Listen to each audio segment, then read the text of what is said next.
Hello, everyone. Welcome to a oddball edition of Amigo Aaron's Friday Night Disaster Stream. I'm your good buddy, Amigo Aaron. I was pondering what to do tonight, if I was even going to do a stream. I really wasn't in the mood to play games on a particular system tonight. I was just sitting around pondering it. I had a few ideas, but I didn't have enough time to get it going. And so I was thinking, I watched Jack Flack, a good buddy Rob Flacco here, I do a stream just Wednesday night where he went through old pictures of his arcade. I thought that was really neat. I like that stuff. And I've had a lot of people kind of asking me about doing something with my role-playing stuff for years and years. So I thought to myself, this isn't everyone's cup of tea, there's no doubt. But I'm starting this thing late, probably be a small crowd. They may or may not be into role-playing stuff. But somewhere down the line, someone might enjoy seeing some of this stuff. Some of it's pretty oddball stuff. So what I've got here behind me, literally strewn around the room here. If you look right directly behind my chair, there's a big stack of stuff right here. There's a stack here. I'm going to kind of leaf through some of this old game stuff, role-playing game stuff. Just kind of chat about it and see if it jogs any memories. This could be a short stream because my memory's crap, but you never know. And hey, Macron, Tex, good to see you guys in. I hope you're not bored with what I'm going to get into, and don't feel free to move along if it's not your cup of tea. Hey, thank you, my brother. But we're going to get into some old school role playing. I don't know if anybody in here is into old school role playing, the kind your daddy played back in the day, but that's what I'm going to be talking about mostly. But there's a lot I got some pretty crazy stuff here. I was looking through my collection. And I've even got some stuff that I haven't seen for decades.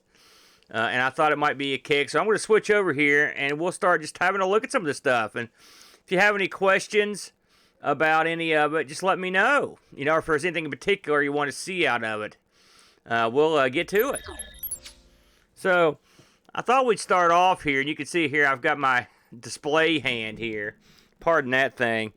I've got a whole file cabinet, and it's full of stuff just like this. This is a big handful of papers that I've got.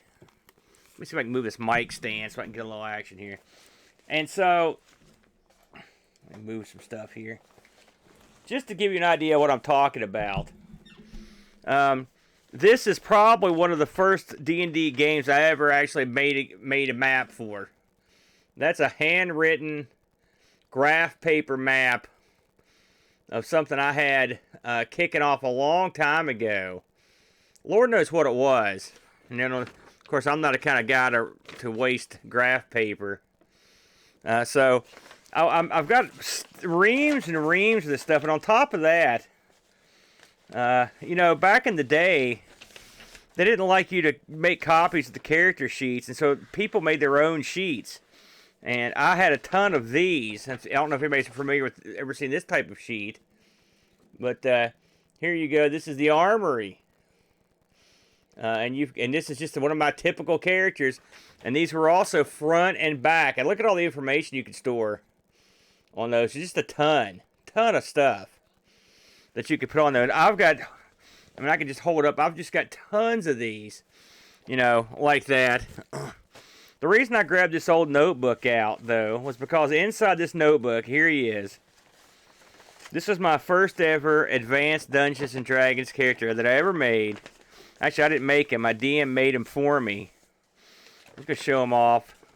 If you'll remember these old sheets, this is my buddy Stonehenge, the D&D character. I didn't draw him. Again, I didn't even make this guy up. He was given to me, but he's the first guy I ever played in the module. He ran through a module. I believe it was B. No, which one was it? It was a module where at the end of it he was trying to steal gold, and he got captured. And the gold was literally, as a punishment, it was sewn into his flesh, which was stunning to young me. I was like, that was violence beyond the pale. Like I could not comprehend how incredibly, unceasingly violent that was. If you look down, you can't see, but right beside me, I've got a file cabinet, and it's just full of stuff just like this. Just reams of paper. Let me move this camera a little bit.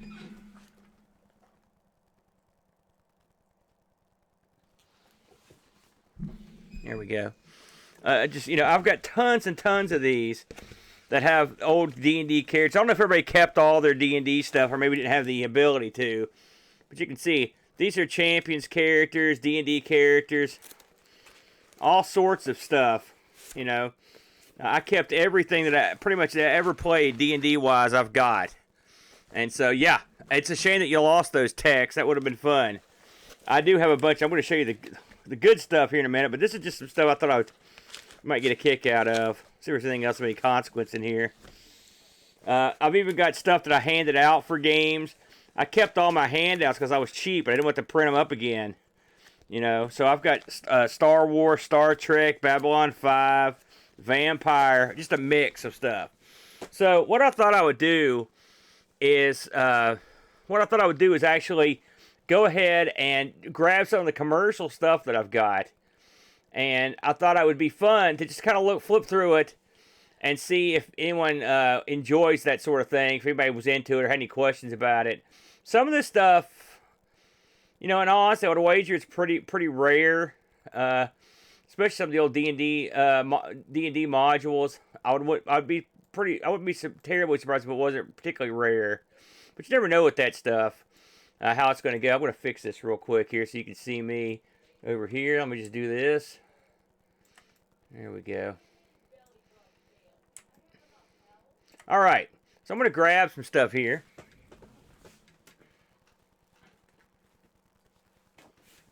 I figured first we'd go through some D&D stuff. So, when I was getting into GM, and I saw these books everywhere, and I had to I grabbed a couple, and these were all the rage back in the day. This came out in '92, so it's funny, I don't consider that old. But I don't know if you guys ever saw these things. They're the old Grimtooth Traps. This is Traps 8. These things were all the way. These things were all the rage for DMs, and what they were just real insidious traps for DMs to put in their dungeons, complete with pictures.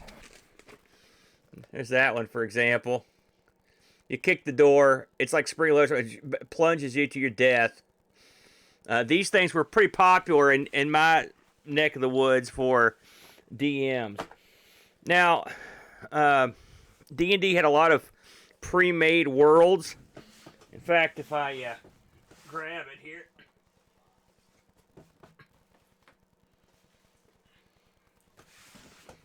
I think this was the one that kicked it off.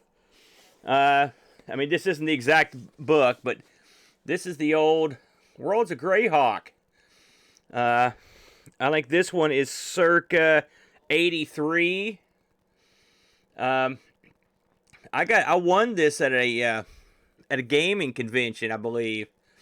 And if you're into Greyhawks are pretty wacky. It was pretty wacky back in the day. Oh, look at this added bonus. And a Greyhawk it was a nutty setup, but it was sort of the thing that they used before they came around to getting Forgotten Realms. Now, this is a bonus. I didn't know these were in here, but inside the Greyhawk box, see if anybody remembers these. The monster cards. Who had these in their collections? The various monsters. What's up, Rob Fleck O'Hara? And you can see, anybody remember these? This would give you a monster picture, and then these were real fun to have when you played. And then what you did was, on the back, you had all the statistics. So, again, these were things that I used to love collecting these back in the day. I don't know if anybody ring a bell with these things. I've got set 1 here has, looks like 1, 2, 3, 4, 5, 6, 7, 8, 9, 10, 20 monsters. I'll kind of fan them out here.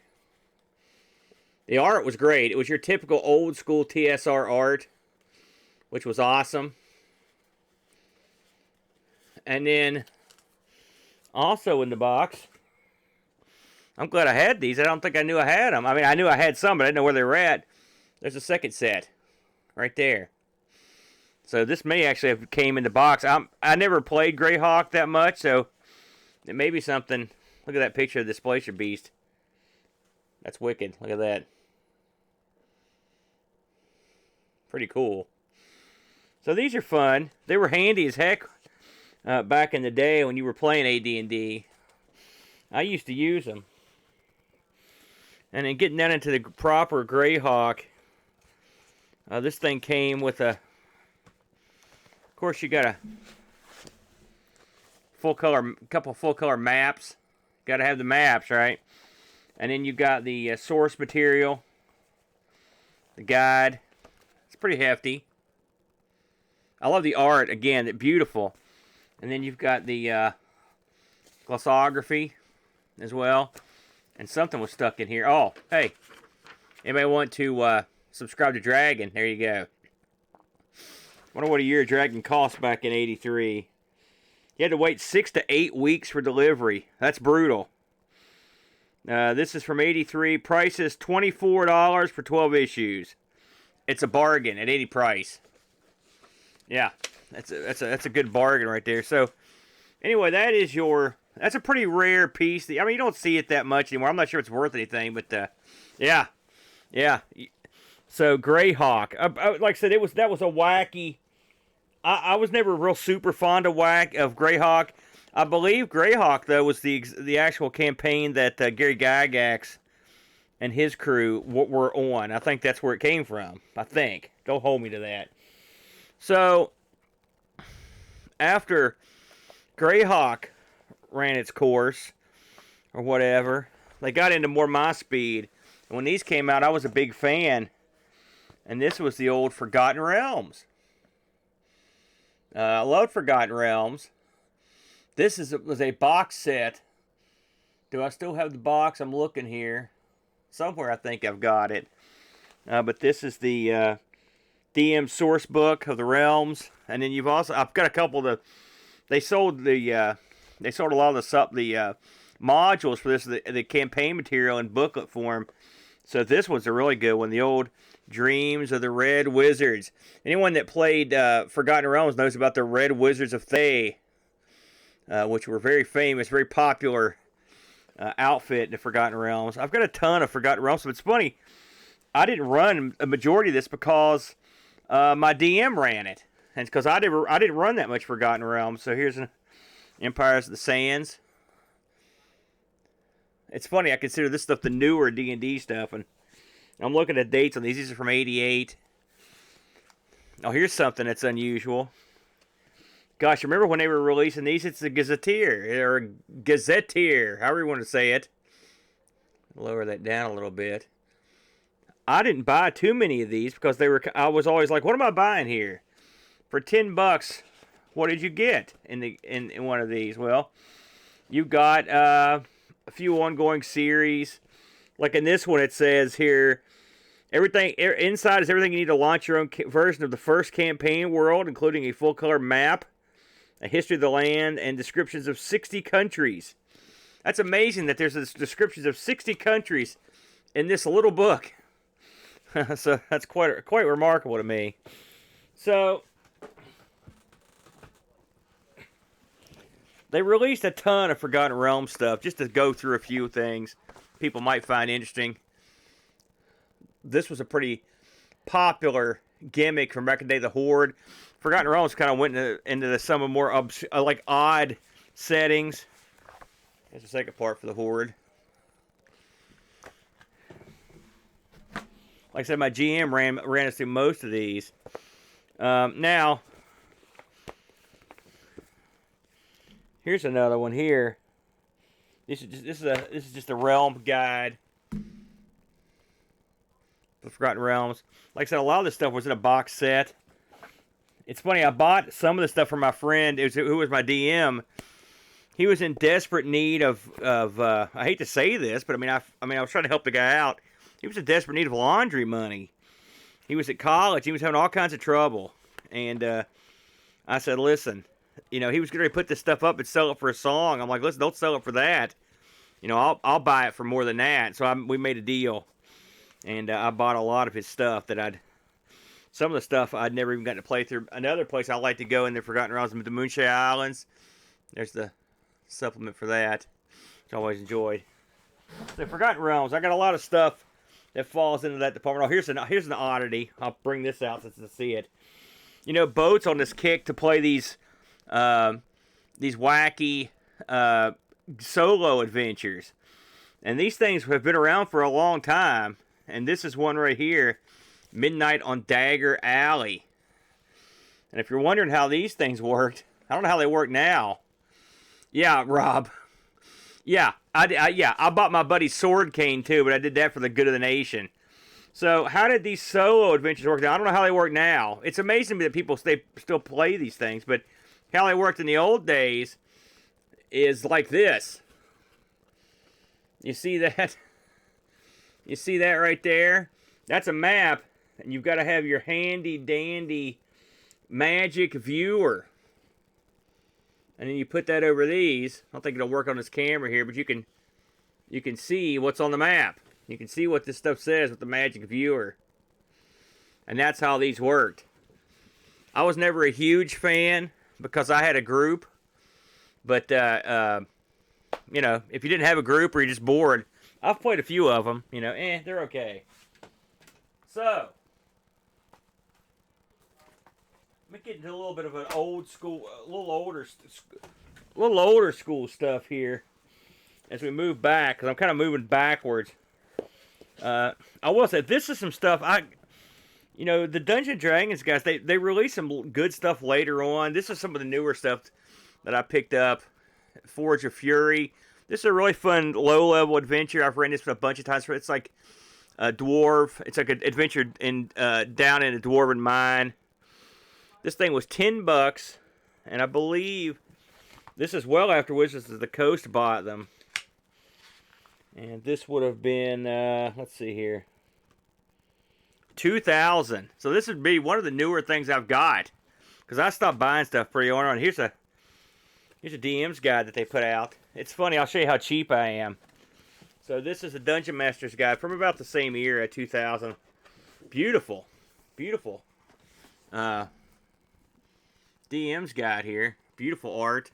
Of course, our DM's guide, DM screen. Of course, you'd use this when you were playing. You didn't want the guys to see all the papers, the stacks of crap you have behind you.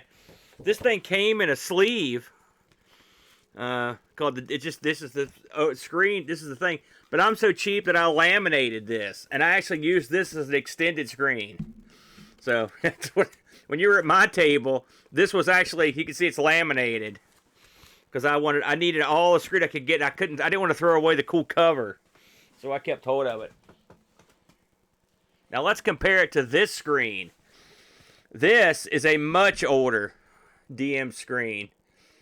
As you can tell. This one came out in 1979, 1981. So this predates the other one by nearly 20 years.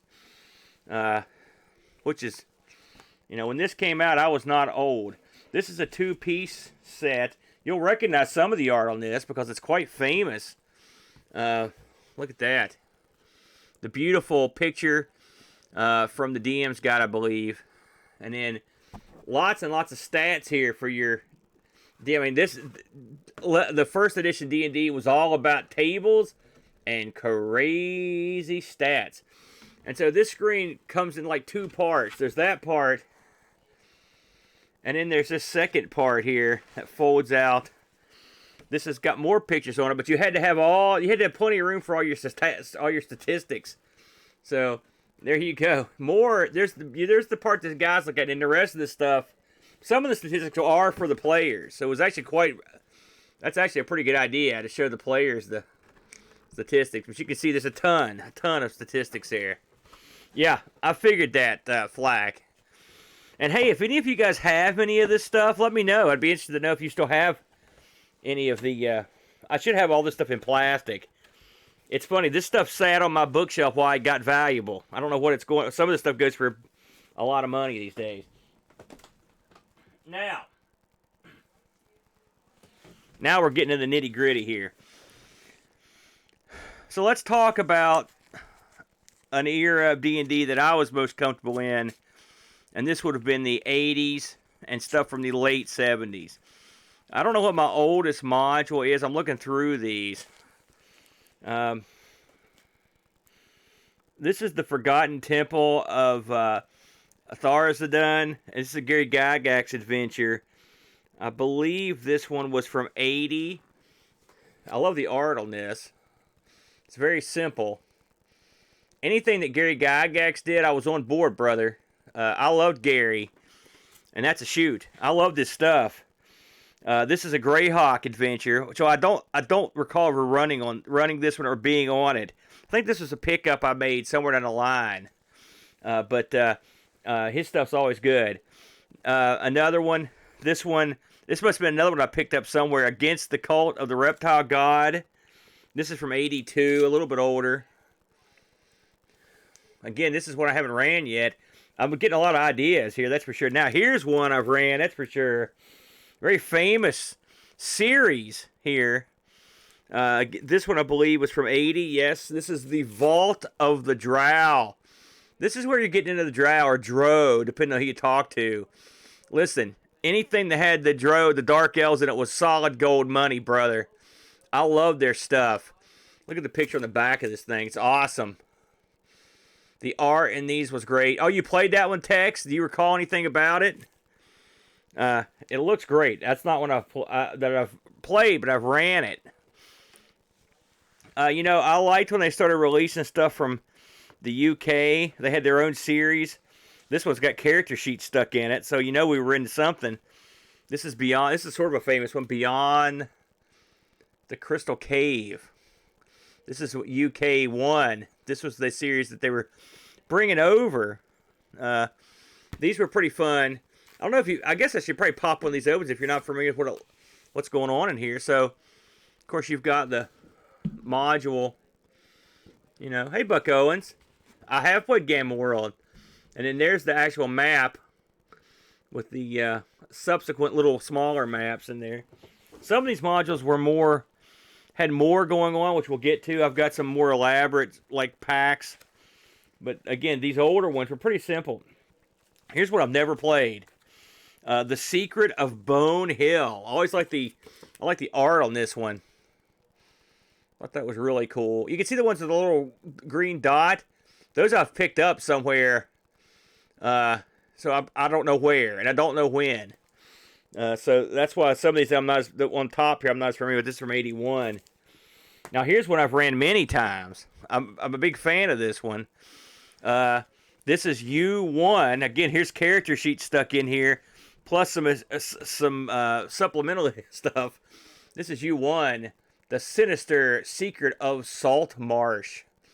This is a great one. Another fun one. It's a haunted house adventure involving pirates, basically. Hey, how can you go wrong, right? Hey, it gets better, Macron, but thank you, my friend. So, just to round out some of the lesser old ones, U1, The Final Enemy. Again, I like the art. I really like the art on the back of this one. Anytime you've got to go underwater in D&D, it's bad times. And they're in for some bad times. This one, I believe, is at an 83. Yeah, there it is. It's funny, I consider these newer ones. I'll just show you a couple of these since they're on top. You've got Twilight Calling. I didn't play these because we weren't playing this type. This is Master. This is like expert set or something. We didn't play this. It's actually its own separate thing. I never understood what these were. I've used it for Source. So here's another one. Into the Maelstrom. Again, these are the newer ones. I believe these are like the late 80s. Let me see what it says here. 85. That's funny when I consider these newer. That's pretty bad. I'll skip that one. I had some of these. I don't know how many people have bought these things. These are the handbooks. There's Thieves and like this one probably we never used because we didn't use psionics that much. But they were nice. They were kind of faux leather bound. They had some color in them, you know. They were nice handbooks. I've got way more of these for Champions than I do for D&D. Let me grab the next batch of this stuff here. Oh, yes. Here we go. So remember when I told you that my our first character had gold sewn into him? This is the module that caused that to happen. This is a pretty rare one these days. X1, the Isle of Dread. This was this is quite a game here. This is the first expert game. When you graduated from your basic set, this is what you graduated into. X1. And this one, it was a pretty fun one until you get caught. And then you get hurt, and it's not so much fun then. I'm also lucky enough to actually have the far less seen X2, the Castle Amber. This one's in rough shape. Yes, the Expert Series. Hey, Curtis. Oh, Curtis Boyle. This one, I think I've ran it, but it's been so long I don't remember. And this one is from 81. We didn't stick around the Expert set too long. We sort of went right into Advanced. In case you're not aware of it, you started Basic, then Advanced, or then in Expert, then you go to Advanced. I guess you're supposed to graduate like that, but you don't have to. I don't have X3. I do have X4. I think some of these may have new covers. Some of these things they sort of revamped. So I don't know if X4, this is the original. When I say that, I mean it's an original module, but I don't know if it's the exact same one that's the same cover they released with. This one came out, I think, 85. And I don't remember anything about that one. I'll be honest with you on that one.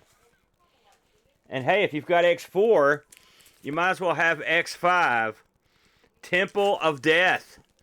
That's when you're a true expert, when you're taking... You get the Tomb of Horrors, then you get the Temple of Death. I don't remember anything about this one either, if I'm honest. I don't think I've ever read it or played it. I should go back through and read some of these, because they're probably pretty good. Now, here is one.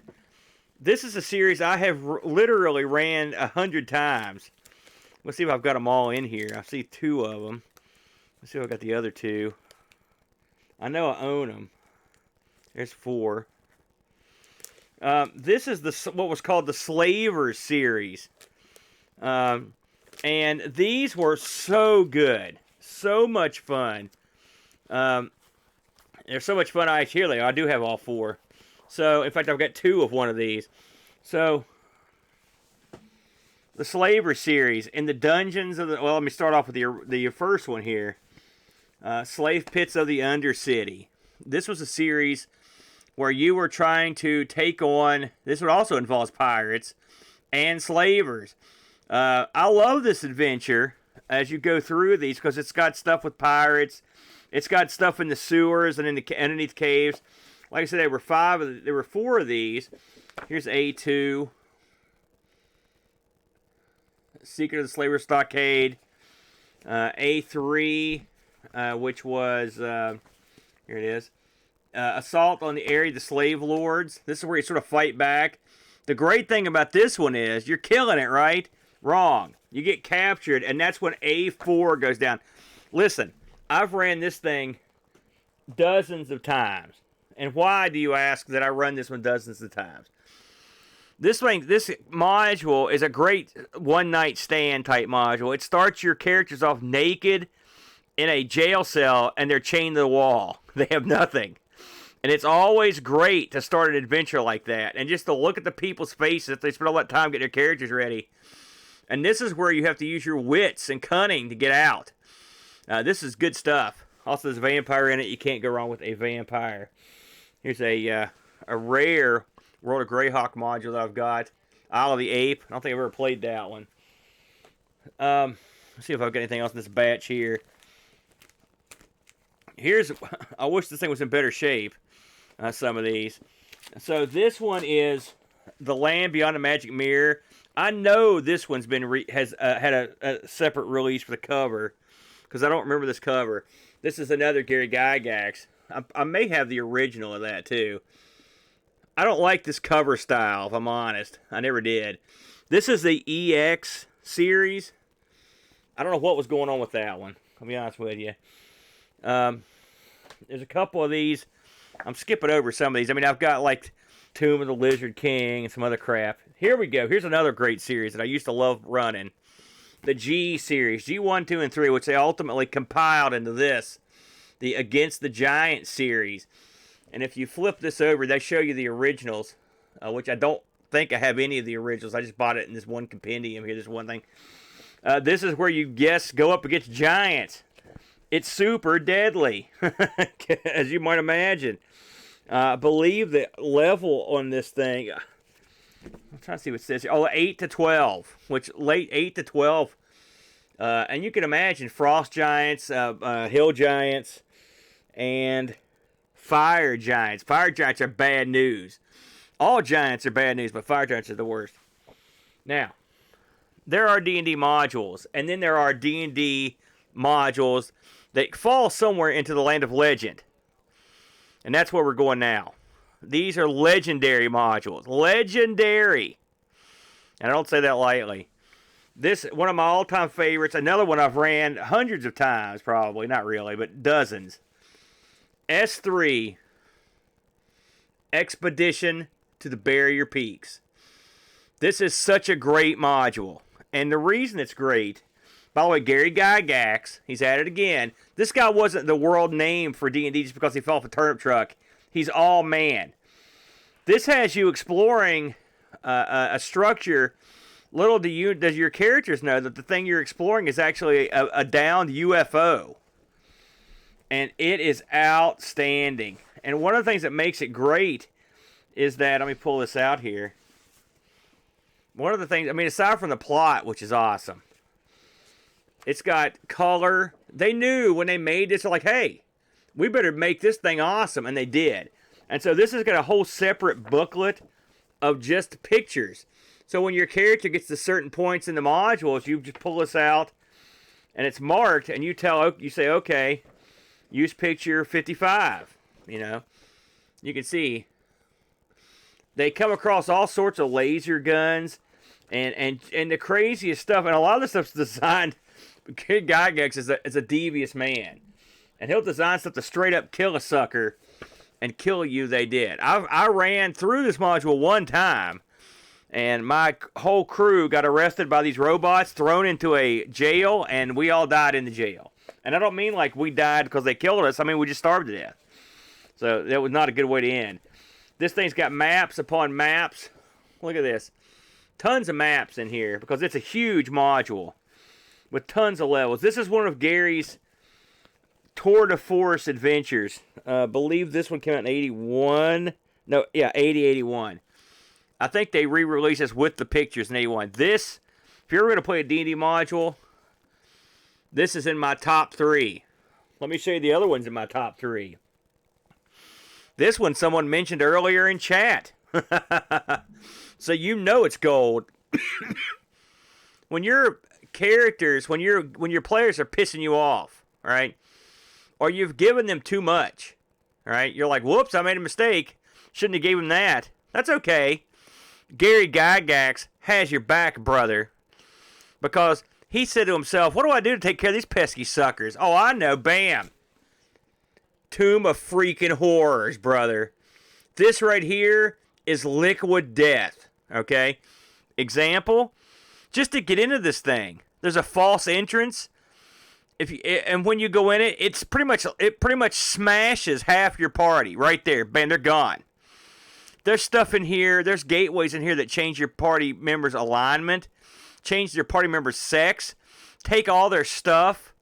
This thing is open for business. The traps in this are brutal. You can see more pictures from Gary that are great. You know, I forgot about this. This is your main event. You get to her. Now there are some great. I've got two copies of this because one's got the stuff cut up and one doesn't.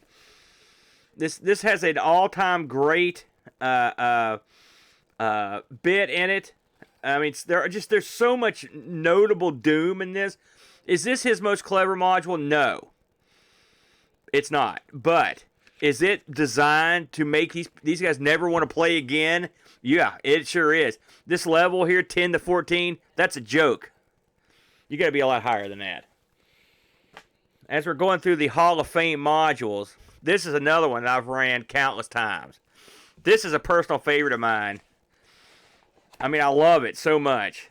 And that is, bam, this one's from Lawrence Schick, White Plume Mountain. White Plume Mountain. This right here is the bomb. This is another one that will crush you. Look at this cool picture right here. That's a man holding what is called the Black Razor, which is an intelligent sword at the heart of this module. I've had many a party member get hold of the Black Razor and then Ginsu their own party because the Black Razor hungers for blood, brother.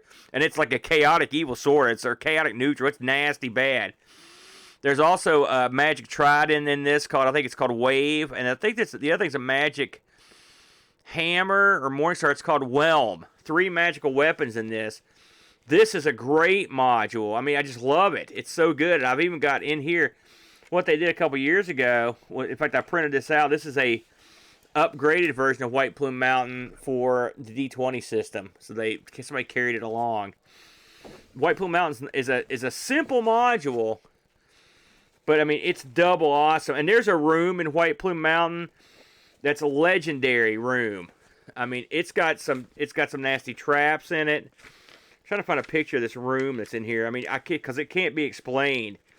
You sort of have to play it. I would love to run people through this again because I mean it's one of those all-time great modules. And the thing about it is it's fairly light. You can run through it pretty quick. It's just got so many crazy traps in it, but it's got this tiered room. That where some of the tiers are full of water. I mean, it's really bizarre. But I mean, this guy Shelk, or what's his name here? Schick was off the charts with this one. This is in my Hall of Fame as well. It's great stuff. Yeah, Tex, I'm down with that. Let me grab this last batch over here, and then we'll move into another realm here. I hope no one's too super bored by this. I got a couple other ones here that I really... Here's another one I love. So, I like mid-level adventures. And this is another one. This one's by a fellow named Alan Hammock. 5 to 7 level. This is a 1980 joint. And this one's the Ghost Tower of Inverness. Man, this one is so much fun. So much fun to run. And it also has an awesome ending. This is another one you can also run. Running this in an evening might be a stretch, but you could certainly run it in a couple of evenings if you take the notion. I believe this might have been a tournament module. I don't know if it's written on here. Sometimes you get these tournament modules. Yeah, this is it. Written for an official Advanced Dungeons & Dragons game tournament in WinterCon Detroit of '79. So this was a tournament module, and I like tournament modules because you can knock them out pretty quick. I've actually ran some little tournaments. I mean, what is D&D tournament play? I don't know what it is. I know how I do it, and basically what we did was like run through a module. If you didn't die, we would sort of take an informal poll to see who people thought was the king of the module, and then they would win the tournament effectively. Sometimes everybody died. But anyway, Ghost Tower of Inverness. It's a real fun one. And then I'm looking around because I'm missing one here that I want to talk about. Let me see what's in this little stack here. There's another White Plume Mountain. You can't have enough. I don't see it, so God only knows where it's at. A couple more here that were a lot of fun back in the day. Another all-time classic. And this is the compiled version of it. Another Gary Gygax, the Queen of the Spiders series. This involved a drow, and it was awesome. Anyone that was around back in those days knows all about this. This includes the Giant series, the D1 and D2, Descent into the Depths, and then Queen of the Demon Web Pits. The Queen of the Demon Web Pits, oh man, what a module that was. Good luck surviving that sucker. It was tough. And, of course, Gary got on the kick. You got your picture book with that one as well. So, that's a little cross-section. I didn't pull down the books because the books are, a lot of people have just seen the books. You know, the first edition, the second edition. It's the same stuff. I got on the hardbound books up there. Let's take a look at something a little more oddball here. I grabbed some stranger stuff just because I thought it would be funny.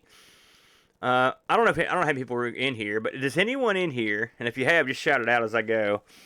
Has anyone in here played Car Wars? Car Wars was a game from back in the day that you know, it's just what you thought it was. Yeah, you know, I know you did, but I'm talking about the role-playing game, Flack. And this is something I bet a lot of people haven't ever seen. See if I can get a release date on this. It's pretty old. Let's see here. 1980. No, that can't be right. I don't know when it was released. Auto Dual Quarterly. This is a little digest that you could get. Like you can see down here's an advertisement here. It's a car advertisement in Auto Dual Quarterly. Or an Auto Dual Quarterly, and this is just a little booklet that they would put together. They just had little fun stories in it and little ads, you know, and then ads for some of the other games. I always thought these were fun. I loved getting these. This is the only one I've got of Auto Dual Quarterly, but they were always fun to get. I thought that might be kind of cute to see. You know, if you look in the corner here of the screen. You'll see some role-playing going on. I just grabbed the first clip I could find of us role-playing. And this was from... this is the first time we actually did any recording of role-playing. And this was at Boat's place when we were playing Chill. In fact, we were playing this module. Haunter of the Moor. This actually has 3 little stories in it. These are great little one-night stands. And there's one of these I love the most. A lot of people aren't familiar with Chill. It was a fun, great game. It's a horror game where you play a character from what's called Save, which is a group of adventurers that are investigating the unknown. It's sort of like the thin blue line between the unknown and everyone else. Sort of like had almost like a Cthulhu spin on it. This was a really good one, but something that's worth a few bucks these days. I wish mine was in better shape. But this is one where Elvira lent her talents to it, and this is a compendium of adventures featuring Elvira, introducing them. So really, only the DM really gets the Elvira part, but it's still kind of fun. There's Elvira looking double, super sexy in the background. I've ran some of these. They range from haunted house stuff to you know, graveyards and, you know, just what you would expect at a Chill module. I always thought Chill was a lot of fun, though. And this is one I like to run because it's real simple, you know, and it doesn't require a lot of pre-planning. These things are kind of fun. When I was in college, these were all the rage back in the day, and these are little fanzines. They would have poetry in them, and I bet Flack probably could speak on this. These would be sold at local game stores that would just sell them for whoever was, you know, putting them out. This one's got about 41 pages. I'm looking for a date on this. I'm sure I've got one in here somewhere. Who knows? Anyway, that's what it looks like. You can see they probably took them down to God knows where. There aren't any classes in Chill, Macron. You're basically, it's skill-based. I wish if I had a character sheet, I would show you one. I don't know if I've got one stuck in one of these books or not. Let me see here. Plenty of pictures of Elvira in these books, that's for sure. Somewhere in this room is my actual Chill handbook, but I don't know where it's at right now. Here we go. So this shows you how sort of simple you can make the character sheets. Let me see if it's a... Yeah, here you go. You can see there.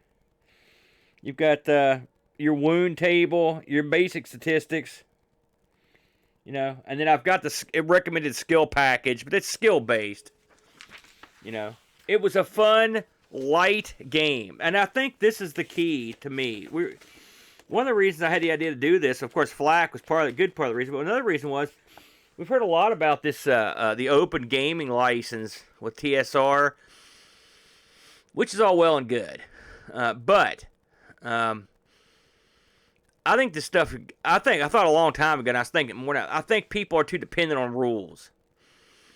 Because when I play, one thing I've learned over the years, now maybe it's because I end up breaking a lot of people into playing games, is that anything that stands in the way of a quick, fun game, I just get rid of. And so I've learned over the years that, like, I hate to say, I don't like the word diceless gaming gets tossed around a lot these days, and I've always been offended by such a term, but I mean, there's something to it.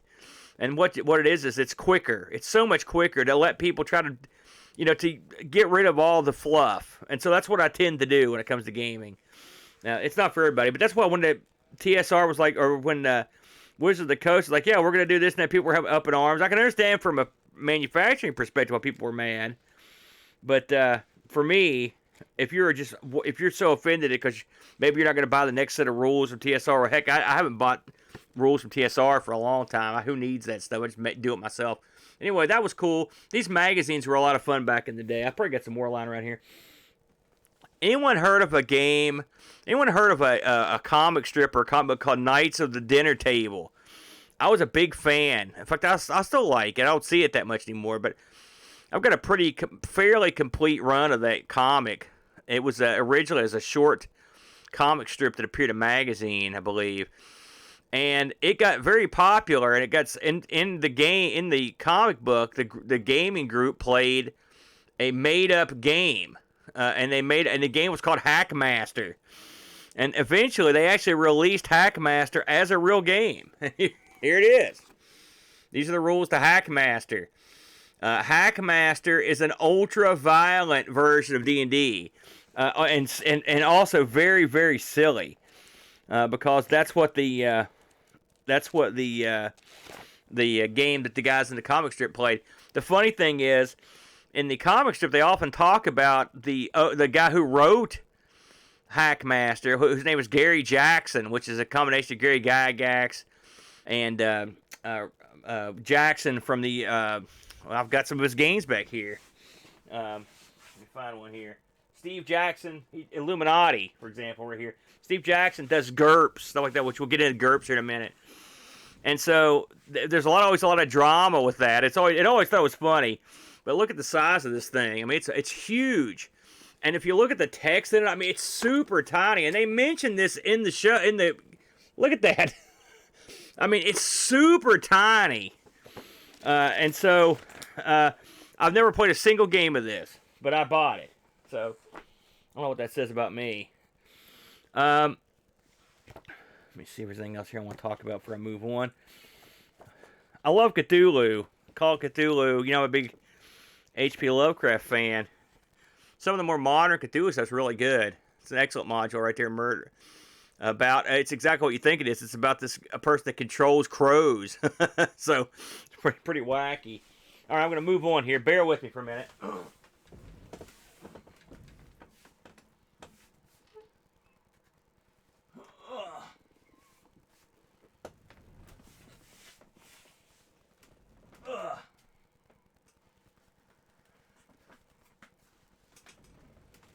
Speaking of Steve Jackson, I want to talk about.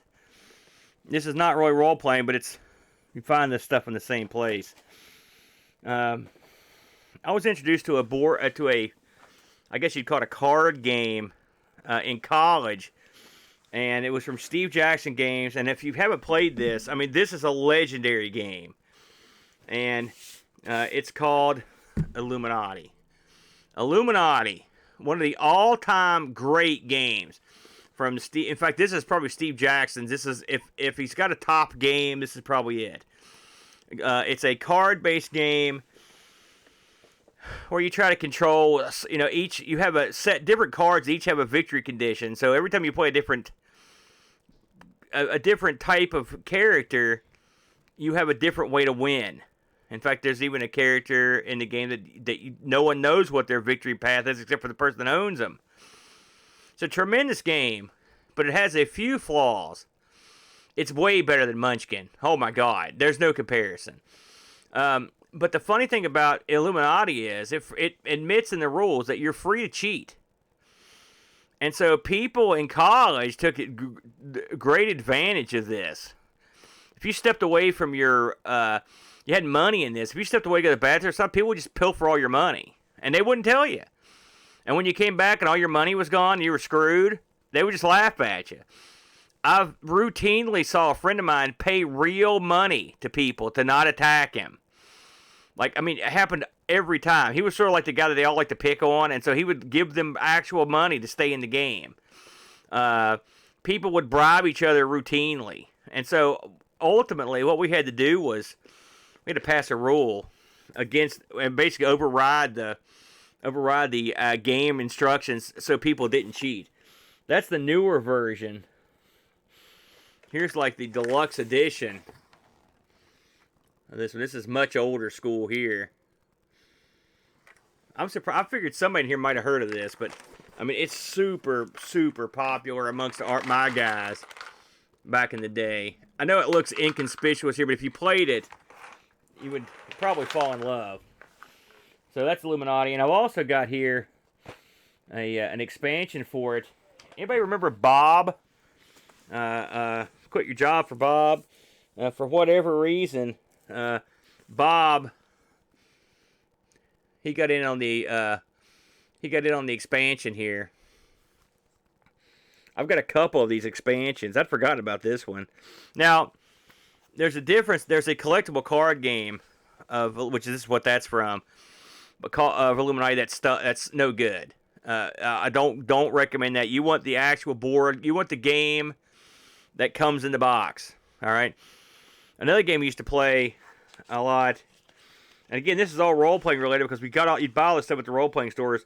This was called Netrunner, in the vein of Neuromancer and whatnot. This was a collectible card. Actually, I don't think it's collectible. I think it was a standalone card game where you played hackers, and it was a lot of fun. I don't know if anybody's ever heard of that one. You were into that one? Okay, that's awesome, dude. I've got a couple decks sitting around here of it. And I have to admit, I'm not gonna lie to you, I have not played this thing for probably 25 years, but I keep everything. So there's that. I was at a con one time, and I won this. Here's something you don't see every day. This is the Lord of the Rings adventure game from the Middle Earth people. Lord of the Rings, it's funny, they've had a sort of a checkered past when it comes to like role-playing and gaming stuff. Whoops, I just dropped something out of there. But you got the little, you can see I've never cut any of these guys out. This is sort of a D&D game, board game hybrid, more or less. It's a role-playing game, but it's, they give you a little, it's like, this is sort of like, I'm not going to say lower end, but it's not one we played that much. Now here's some stuff that you might not have seen before. So, before I played D&D, I played another game. I don't know how, these may be rare, I don't know. And I've got somewhere in here, I see a bag upset in my chest of drawers, and it's smashed. Because the boxes in it have been pulverized, but inside the boxes are the basic and advanced rules for this. This is the Marvel Superheroes game. Anybody ever play this old thing? These things this was the game that broke me into role-playing. Hey, Dave. Good morning, man. You can never be late for this. This is just, we're talking about old role-playing stuff. This is an oddball one. This was a particular module based on Fantastic Four's Myrtle World. That guy with the big bow ties arcade. And Marvel was a game put out by TSR. And it's funny how this thing works because I'm sure that TSR had waited until Marvel was really hot, they probably would have made a bunch of money off this. And if you're wondering what the inside looks like, you've got I love how they've got Alicia Masters and Franklin Richards have stats. If you consider Alicia Masters, I believe, is blind. Franklin Richards is a little kid the funny thing is his psyche's off the charts, which is like that's his mental powers, because Franklin Richards ended up being a pretty potent jerk back in the day. I love this, and loving memory because he had just died. Victor Von Doom. He came back. Newsflash, you know. There's your map. This was a real simple game from TSR. In fact, I'd say it wasn't that good, if I'm honest. I've got that one. This one here I picked up not too long ago when I saw it. Excuse me. $2 I paid for this one. This is Marvel Superheroes, the X Potential. This is the X-Men module. I don't know how many of these modules they end up making, but I don't think they made a ton. You know, this one even has a faux daily bugle in it, as I look at it here. Yeah, these are just, you know, again, these were not really that awesome. But, I mean, breaking in it was fun. Now, this one here, I wouldn't be surprised if this was worth a couple bucks. Actually, I got two more here, because one was inside the other one. Let me pull this one out of the other one. Man, that's sun damaged. So this one's Marvel Superheroes Secret Wars. If you're a comic book fan, this was a huge deal back in the day. Thank God they put those price tags right on the front cover, because that makes them better. You know, they'll never lose value now. Looks like I got two covers for that one. But that's Marvel Superheroes. And then lastly, this thing's in not the best shape. But this is, and this one I played many times and probably ran, the Breeder Bomb. Breeder Bomb. More extra. Look at that. There's your classic lineup right there. You got Old Woman Rogue, Storm with her stupid mohawk. I don't know what Kitty Pryde's doing, but it's no good. You got Wolverine in his dumb outfit. You got Combi Colossus there, Nightcrawler. Man, thank God they remade these guys. And for God's sakes, look at Rogue. Like, look at her. Look what they did to her. She looks like a 1950s housewife in a dumb suit. You know, God, horrible. Thank God they redid these. But anyway, Breeder Bomb.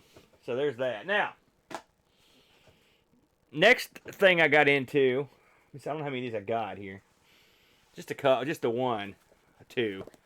So,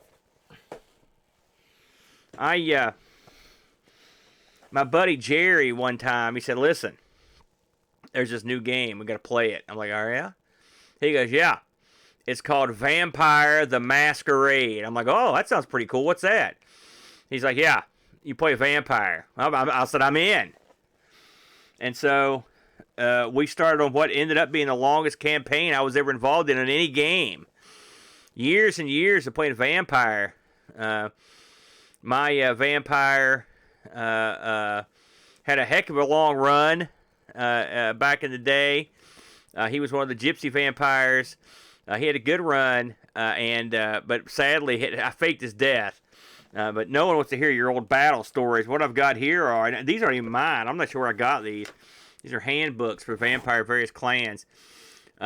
You've heard me talk about my buddy the Chud. Some of you may have even met the Chud. Chad Wilcox. This was his class. This was the Assamite class, and his Assamite was called Kmar. We used to call him Kmart, the Discount Assassin. And Kmar had all sorts of misadventures. He fell off stuff. He got mauled by a werewolf one time. He fell into traps. He was perpetually screwing up. And so he was the Blue Light Special, the original Kmart, the Discount Assassin. And then my buddy Pat loved Gangrels. And I don't mean the wrestler. And that, what's up, Ram? Yeah, you got to do it sometimes, though, Ram, fake your own death. But you got here the Gangrel handbook. Gangrels are sort of like feral vampires. They're sort of like werewolves. That clan. They're different clans. The guy I played, his clan was Ravnos. And so that was his bag. All right, now. I mentioned this earlier, and it's a funny thing, too. It's funny that I've got so much stuff for this. Consider my feelings on it. So, Gary Jackson had a system called GURPS. Some of you may have heard it. Oh, what was your clan, Tex? Was it Gangrel? Anyway, some of you may have heard of GURPS. GURPS stood for Generic Universal Role-Playing System. And I never liked GURPS, to be honest with you. Now, people loved it, but it wasn't my bag, and I'll explain why in a minute. But I can't fault Steve Jackson for one thing. This dude cranked out some awesome source books. Awesome source books. And I've got a few of them here, and this is nowhere near my full collection of source books, because I know I've got at least 2 more over here. But just to show you some of the ones I've got. And the good thing about GURPS is you literally aren't bound by the rules as to what you can do. So I made a game myself called Minutemen that was very similar using the Champions rules, because I wanted a game where 1 week I could be a D&D guide, 1 week I could be a superhero, and 1 week I could be a spy. Something you could just change week to week. And so that's what basically GURPS was. So here's GURPS. Time travel. Very nice. I will explain it, Rob. Here's GURPS. These are all brand new. GURPS Uplift. This is like space stuff. GURPS High Tech.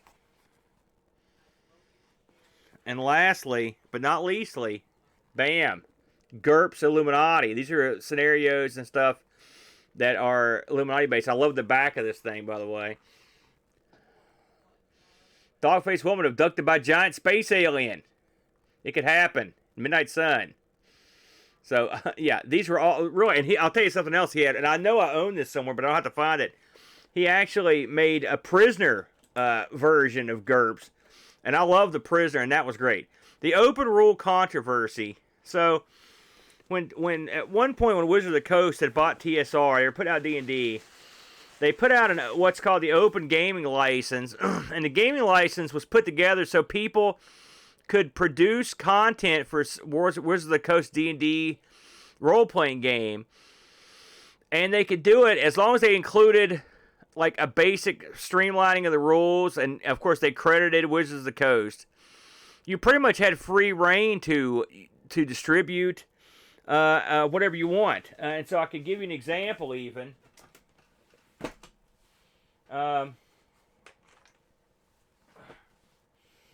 Like right here is a thing here called Deadliest Creatures Tome. Okay, the D20 system. All right, now this may predate a little bit, but the people that make this aren't D&D. This is Fast Forward Entertainment. Okay, they can make this for D&D. Now there are certain criteria. You have to put stuff.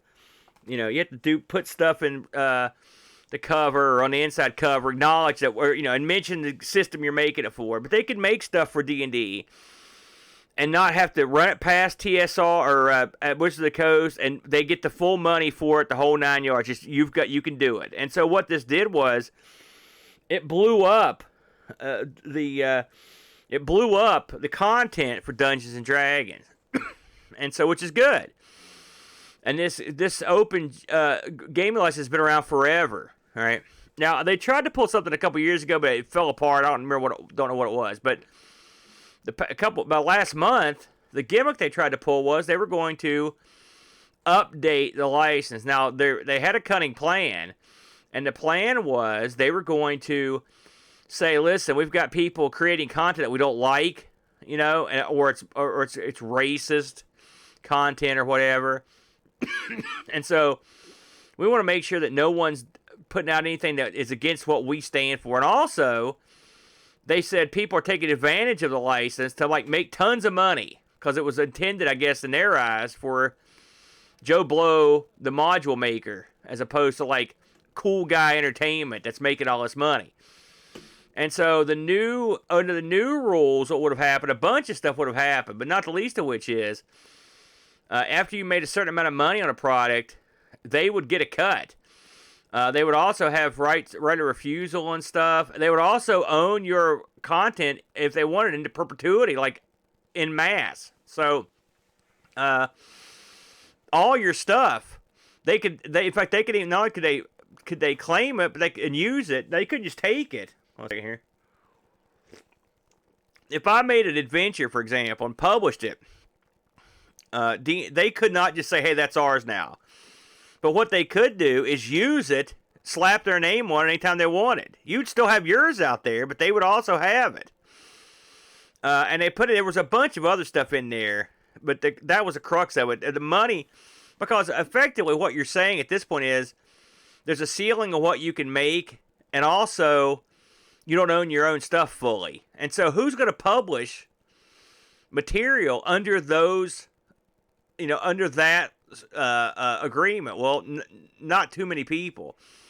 Now, as far as I know, some people did sign off on the original doc because it did get floated around before they rescinded it. I assume they're off the hook now. But what happened was, when the community heard about it, they greatly underestimated the blowback. On top of everything else, the word on the street is they had a cunning plan. They've got a role-playing website that people use to play in real time in a connected campaign world, and they every month a subscription will get you new assets to use on your maps and stuff in this world. And they were going to also, part of the plan was they were going to basically brace this thing, and it was all going to be connected in there. There was going to be price hikes on this. It was all a big cunning plan to make cash. Two of the Boat had hair back in those days, Super Tech. Several of the big publishers that work with Wizards of the Coast just straight up said, listen, we'll just make our own system. It's like, screw you. And one guy said, listen, we're going to make a generic role-playing system and just give it away. And so TSR sort of started to panic. And then when word got out about their website, they really started to panic. Plus, they were getting undermined by their own staff because a lot of the people that worked there were like, screw this. I'm not going to do this because really, you've got your role-playing passionate people that are working in the field. You can't write this sort of material unless you've got a foot in the door. But on the flip side, you've got a corporate master who's telling you we're going to do evil stuff, and those people were pissed off. So TSR, Wizards of the Coast, was getting it from both ends. And so ultimately, and I also should mention, they said the new open license overrode the other license. So the old one would be gone, and the new one would take its place. And the old one was literally written with the intent that it would never go away. And that's from the people that wrote it. So, long story short, I keep doing that. Wizards of the Coast relented, and it had to. They were going to be boned if they didn't. So, there you go. That's sort of a turnaround on how it went down. But yeah, they screwed themselves big time. Let me grab a couple things here.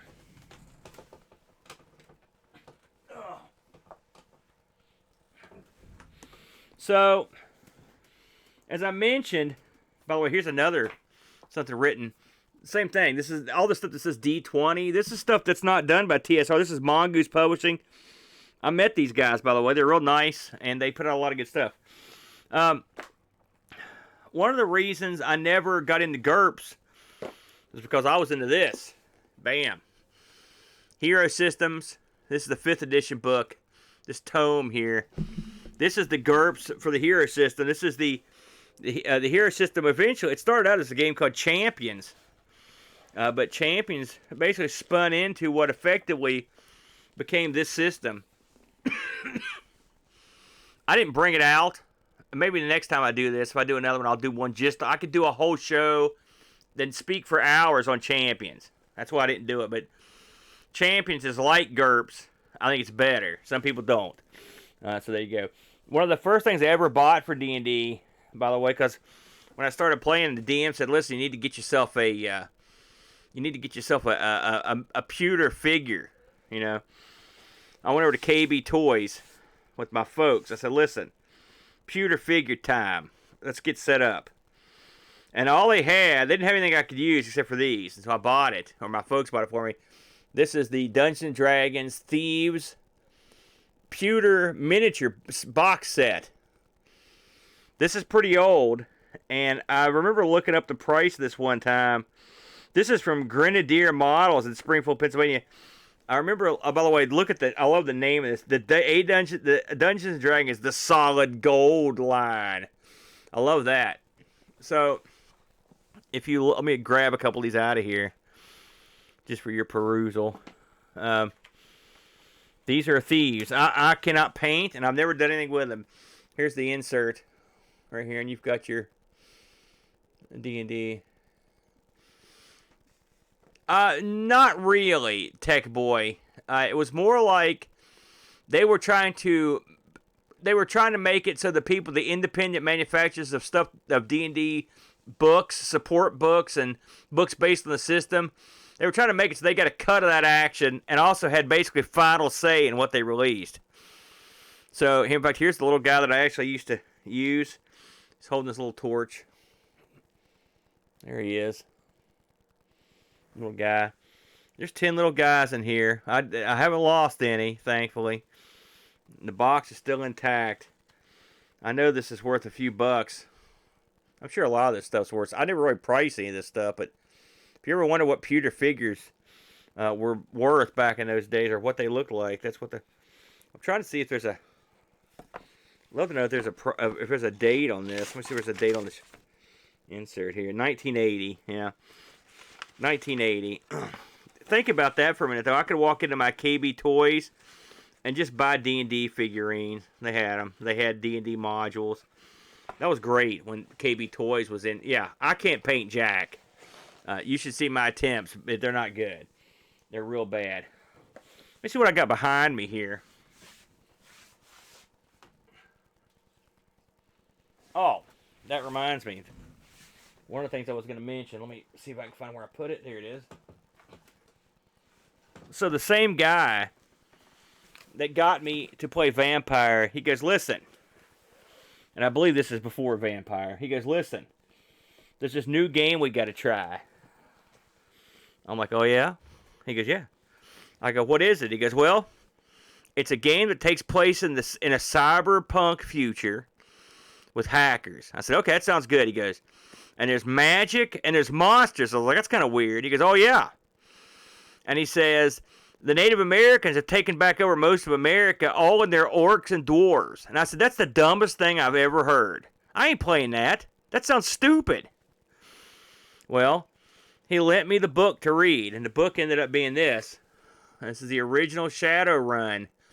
For those that have either played the video games or played the book. This is from 1989.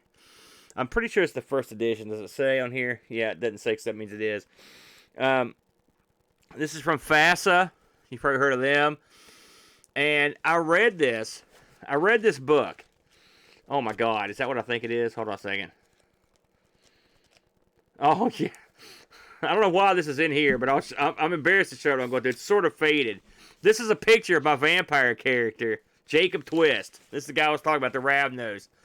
There he, if you're wondering, I don't know how well that shows up. Clearly, I was watching Doctor Who, and also liked heavy metal music. So there's I drew that picture. Oh my God, I don't think you can see it that well. But anyway, that's him. I don't know why he's in the Shadowrun book. That's funny. So, my buddy lent me the book, and I read it, and I was like, man, this does sound awesome. Because the premise of it is, mega corporations in the future hire like specialized mercs to go and take care of their business covertly, and what they do is they send you on what are called shadow runs, and these are break and enters. Sometimes you've got to get a hacker into a building so he can hack it into the system. Sometimes they're more elaborate, and there's a whole hierarchy. And one of the things this game did that I loved is it did this thing where it basically, this is the eve of like when the BBSs and stuff had been around for a while, and so they integrated that into the game. So if you play the game, hold on a second, I'm getting destroyed here. Move that stuff. If you actually look at a module, let me see if of course this will make me a liar. But what will happen is they'll talk about the game, and then like above and below it will be like people chatting about what they're talking about, like as if they're in like a forum. And so there are all these, and it's like a hackers from that era. They'll be like if there's a page and they're talking about fixers, which are guys that get you jobs, then like Bloke 45 would be like, oh, you got to watch the fixtures, man. They'll screw you. And the other chick would be like, no, never had any problems with the fixtures. And it was, the way it was written was like state of the art, basically, at the time. I mean, it sounds hokey now, but it was really cool. Here was a really good module my old GM ran me through, Dream Chipper 2050. The plot of this, again, they sound dopey, but in actuality, they were a lot of fun. I really enjoyed that game quite a bit. Here's a couple Hackmaster modules. Actually, I didn't realize I had this many of these. And one thing about Hackmaster is it's super violent. So, like, you've seen the old classic D&D modules. Look at this. Look at the picture on this. Like, they're not pulling any punches. That guy just ripped that other dude's head off. You know, normally on the covers, these people are getting, like, violently killed. Because that's Hackmaster. It's super, super violent. Like, here's a guy getting burned. Like, he's completely mauled. I'm sure this other one's got a... Let me see what else I got here. Let's see here. Yeah, they've always got hot women on the front. Like, they took all the best parts of D&D and just added them. You know, when you are into role-playing as long as I have, you come across some, like, wacky stuff. This was a game called Silver Age Sentinels. I don't know if anybody's ever heard that. It was like a generic version. This is the, I think this is the screen for it. And then,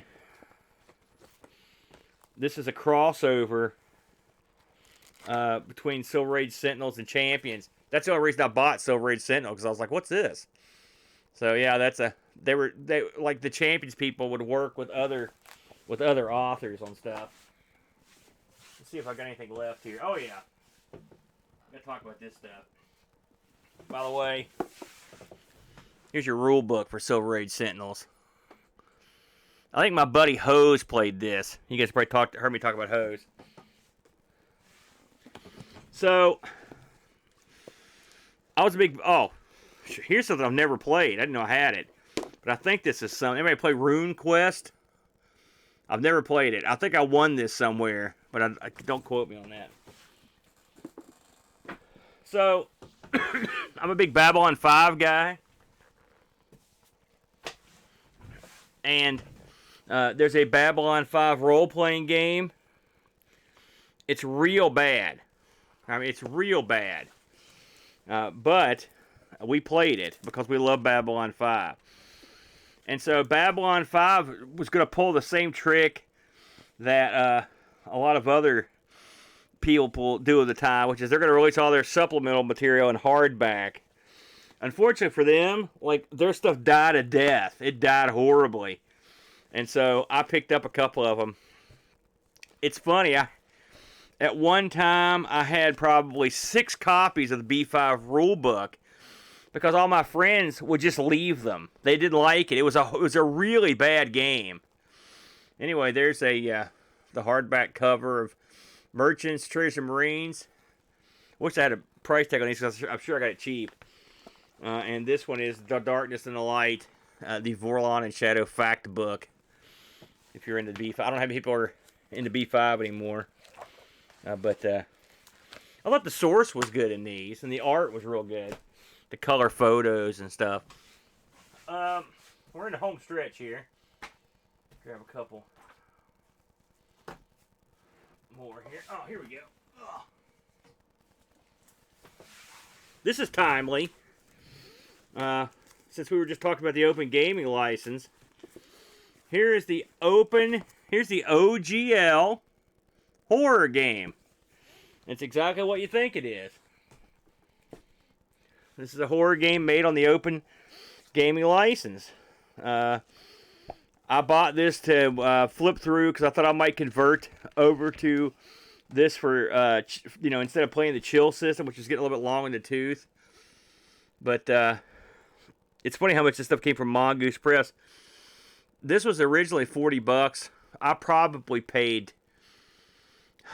I doubt I'd paid more than 10 for it at the time. And I feel like Mongoose Press would be effectively put out of business by the new gaming license unless they were willing to bow down to TSR, which would be dumb.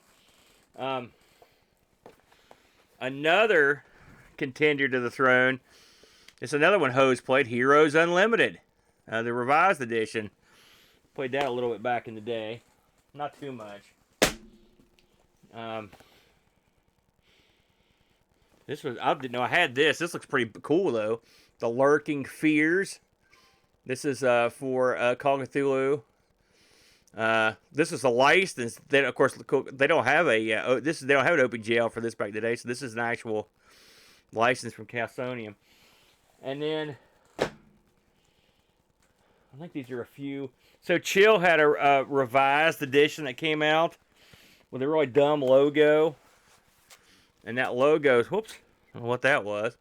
That logo at the bottom, it looks like an insane man did it. That's the new Chill license. Oh, God, this is funny. This isn't a role-playing book, but here it is. This is the Neverwinter Nights strategy guide, which is funny because I ended up hating Neverwinter Nights, but there it is.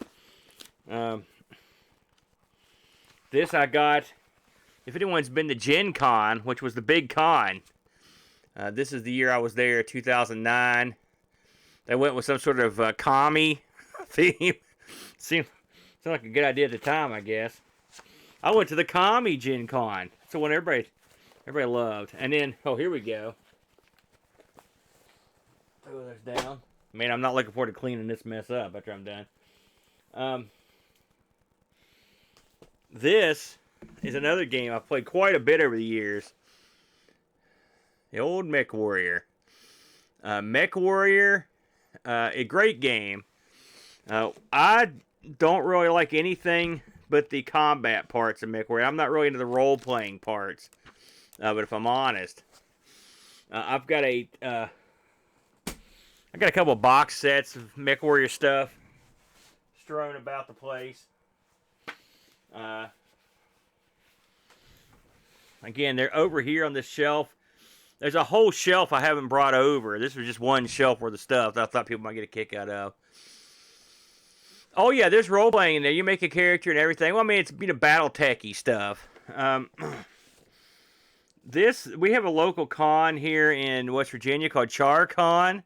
Charleston, West Virginia con. These are some of the handouts for that. I haven't been to CharCon for a couple years now. But every year they had a board gaming tournament. And I would always enter it because if you entered it and paid your money, you would receive at least enough board games to cover your cost. So I would enter it every year, 2009. I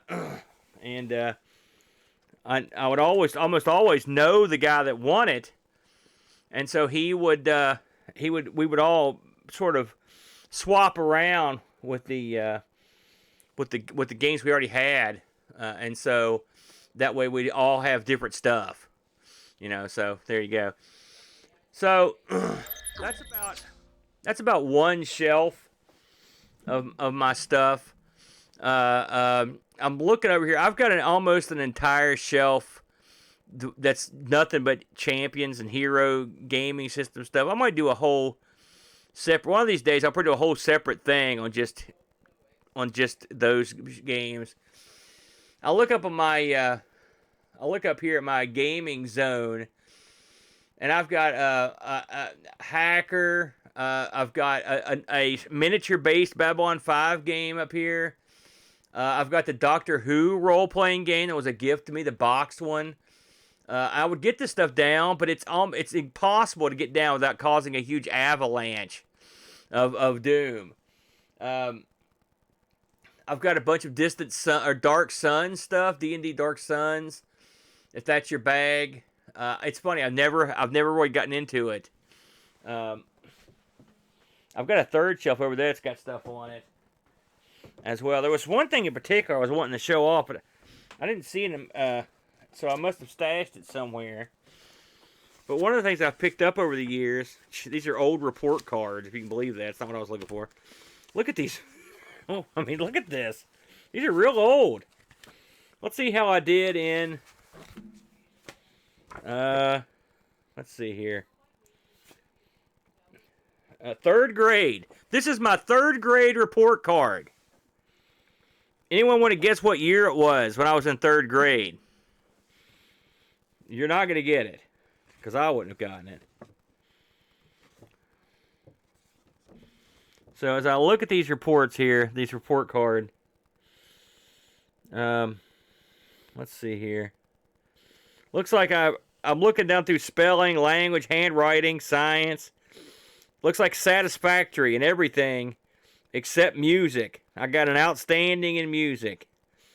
That was it. So I really was phoning it in that year. Look at this thing. There you go. By the way, 1979, correct. Oh, Retro Jerry, didn't know you were in here, dude. That's funny. That's not what I expected to pick up. Here's where I had myself fingerprinted. Crazy stuff. I've got an envelope somewhere, and inside of it are a bunch of crazy old role-playing stuff that I had picked up over the years, including an old TSR catalog. I'm dying to find this thing. If I can pull it out of here, I'll show it to you. Let me see if I can get it, if it's in here. There's so much weird stuff. I'm one of these people that keep everything. You know, like Flack has all the videos and stuff. I don't have that, but I do have the paper representation of my entire life. I mean, is in here. I mean, it's ridiculous, all the stuff I've got. And this whole area here, right where at my knees, is I'll hold the phone here. Let's see if it's in here. This is another folder of characters. Some of these folders also have stuff I printed off old BBSs. This is the part of the show where you just watch me leaf through papers. It's everyone's favorite. Everyone's favorite time. So I'm sorry this is boring. I know this is in here, though, and if you'll bear with me, I guarantee I'm going to pull out something that you've never seen before. Oh, here we go. It's not exactly what I was looking for, but still, it's interesting. Oh, this is it. I did find it. Hot dog. I don't know if I've shown this on... I may have shown this on the stream once before, but it's still worth seeing. Let's see if there's anything else in here of any merit. Most of this stuff's not that old. Living Greyhawk, Oriental Adventure. So, I ordered... There was a way you could order a catalog in the old TSR days, and they would send you back something. And this is... First of all, check this envelope out. This is back when they were up at Lake Geneva. Look at that. Awesome. And if you look at the back side of it, also awesome. That address is long gone. I'm not too worried about it. Now, inside this thing, and I defy anyone to find anyone that's got any of this anymore. So, what you've got in here, like here is these are order blanks where you can buy all the original stuff. You can see they're advertising Dungeon right there. And then this is an order form to join TSR's RPG A, the Role Playing Game Association. On the back here, you gotta tell them what you play. You see, what are the choices that they give you? You could play D&D, AD&D, Boot Hill, Top Secret, Gamma World, Flight in the Skies, and other. I've played D&D, AD&D, Top Secret, Gamma World. I've never played Boot Hill. Maybe I did. Now I think about it, I may have played Boot Hill. I just don't know where I would have played it. But it seemed for some reason I remember rolling up a cowboy. I'm trying to find. These are tons of. They sent me a retail, like a block of order forms. For some reason, I could send it out to people, I guess. There should be a manual. There should be a booklet in here. I'm not seeing it. Let me see if I can find it in the actual thing here. Again, this is the sad. You ever wonder what happened with someone that just never throws away? I mean, I'm not gonna say I'm a hoarder, but it's, I don't have a way to finish that sentence. Let me see if I've got it stuck in here.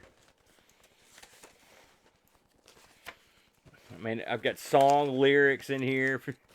Anybody sit around, and I didn't do this routinely, but everyone had a friend that would sit around and write song lyrics. Here's what I did write, though.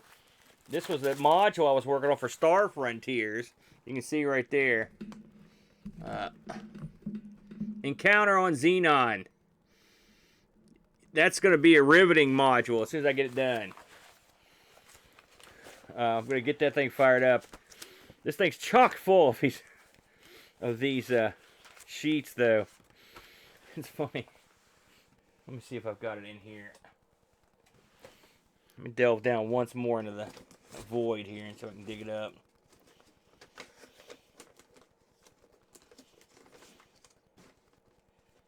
Let's see here. I've got the guide to the creation of King Kong for some reason. Like, why do I have that? What is this? Look at this.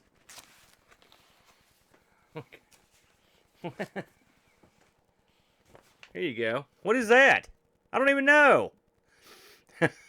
What does that mean? But I've got it. I'm sure this folds out to... Oh, yes. This folds out to a big King Kong poster from the movie from the 70s. But I don't think it's going to fold out too good now. I don't think it'd fold out too good at all. So, this is... Believe it or not, this is the documentation for running a pinball machine. I think we're going to come up dry on the rest of this. I'm not going to sit here and make people watch me dig through a drawer. Let me see what's in here real quick, and then we'll call it a night.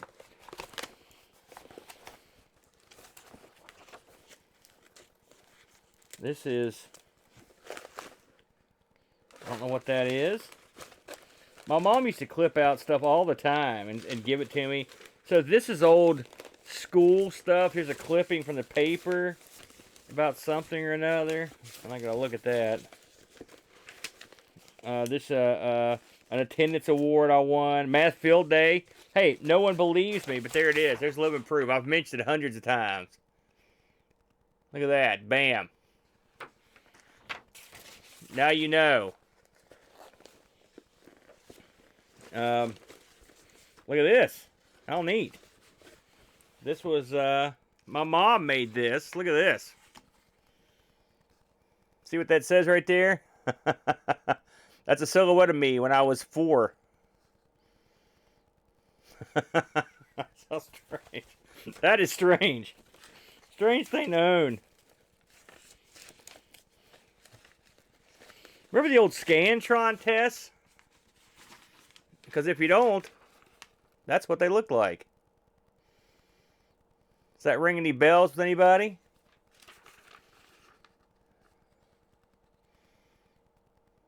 How many of you fellas filled in about 1 million little dots over the years? Because I don't know. Why did I keep that? I don't know. I have no idea. How would I get that back? I don't know that either. All sorts of report cards in here.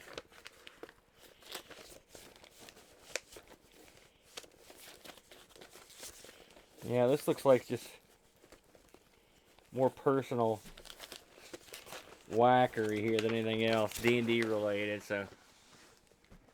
That's a crazy one, though. Hey, at least I found a cool silhouette. That's kind of neat. Oh, here we go. If I can reach down and get it. Many of you know that I'm a brown belt, Kostumi Seikan, Southern West Junior Karate. This was our handbook. Right there. Southern West Junior Karate Club, in case you ever doubt my word. Can't imagine. But this was a little guy that told you what they expected of you. There's some Japanese translations in here, so you will know how to talk. Here's a brief summarization of the various basic maneuvers of it, and then the etiquette of karate on the back. Got to know that. Good luck finding one of those. That place has been out forever. You know, so pretty wacky stuff. The rest of these booklets, you know, I've got, like I said, I've got a whole drawer here of stuff, but it's all stuff that was when we played Champions. We used to, they would sort of instruct you to save we'd write a wrap-up sheet, basically. And so I've got campaign notes for all my championship games because we always wrote a wrap-up sheet of the things that happened. Okay, here's my last shot. I think I've found something of interest here. I know there's some good stuff in here. So here's some wacky stuff that you may not have seen before, all right? If anyone's seen these before, let me know. Who's in the Star Trek? Well, these are old Starfleet communiques. I got a bunch of them because I used to be a big Star Trek guy back in the day. Here's something I bet you've never seen. What's better than those D&D monster cards? And I never used these. How about Advanced Dungeons and Dragons Instant Rub Down Picture Transfers? Remember when these things were popular? Look how cool those look. I think they're cool. Anyway, they're kind of neat. A couple vampire characters here. Let's see what's on this section here. Oh, there was an outfit that made these little pocket games. And they made one called the Devil Bunny. And this is a follow-up to it. These things were $2. I've got two of them here, actually. The Devil Bunny ended up being one of their trademark guys. This is well after I'd been called that. And so here's the Devil Bunny Takes a Ham. It's a little pocket game. And the follow-up, and sometimes this is true, but not often, the Devil Bunny hates the earth. He hates it. These were a lot of fun. These were little fanzines that were made for the Hero system. So this one here, I think, is just a comic. Let me look and see. I think this might just be a comic. Yeah, here's one for the Hero system. Hero Zine. There you go. These were all photocopied. This one contained 3 new characters, a small module, and an article. Pretty cool. You'd get these things for usually $1 or whatever. That was from '94. I don't know if these were made locally. This is from '93. This is 50 cents. Friends or Foes. This probably has a bunch of characters, like pre-made characters in it. Looks like this one was out of Mumfordville, Kentucky. It says here. That's kind of neat.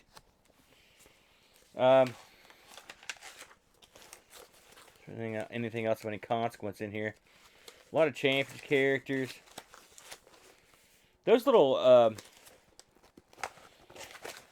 hero mags those things are tough to get these days. I mean, I've looked around. They're tough to find.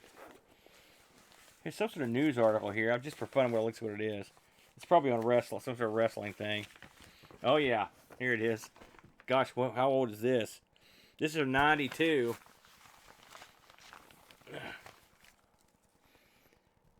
The Great American Bash Tour. There's Sting right there. I was probably at that show back in the day. Don't ask why that's in here. I have no idea. And lastly, just in case you want to join, the USS Sarpedian is looking for fans, and so you can actually join up with them if you're a Star Trek person. We had a Star Trek fan club in Charleston, which I did not join because even I have my limits as to what I'll do. All right, I think that's enough of that. I hope you didn't find that too incredibly boring to sit here and let me go through. Because I remember going to a hobby store, and the guy behind the counter would be sitting there, and people would be going up to tell him about their characters' adventures, and and I could tell the guy behind the counter was just like, "Please kill me. I don't care." And so I told myself, I don't want to be that guy. But for once, hey, I've documented this, so people can say, "Hey, he had this. Where'd it go?" Then you can come get him. They'll know when I'm gone. This stuff better be passed down.